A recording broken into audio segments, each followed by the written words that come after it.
थोड़ी देर पहले वो पढ़ा रहा था, थोड़ी देर पहले वो यहाँ आई थी, थोड़ी देर पहले मैंने तुम्हें कॉल किया था।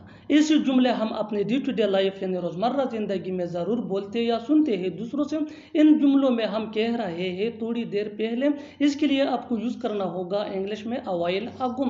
आइए कंप्लीट स्ट्रक्चर देखते हैं। सेंटेंस प्लस अ व्हाइल अगो। सेंटेंस ये टेंस या सिचुएशन के हिसाब से चेंज होता रहेगा। अ व्हाइल अगो ये वही का वही रहेगा, विच मीन थोड़ी देर पहले। अच्छी तरह समझने के लिए कुछ मिसालें देखते हैं। थोड़ी देर पहले वो पढ़ा रहा था, he was teaching a while ago, he was teaching a while ago. थोड़ी देर पहले वो यहाँ आई थी, she came here a while ago, she came here a while अगो।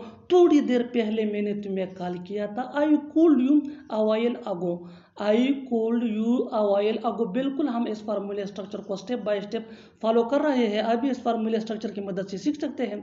इससे बहुत से जुमले अंग्रेजी जुबान में आसानी say that can be really helpful for you. अच्छी तरह समझने के लिए एक और मिसाल देखते हैं। One more example for better understanding.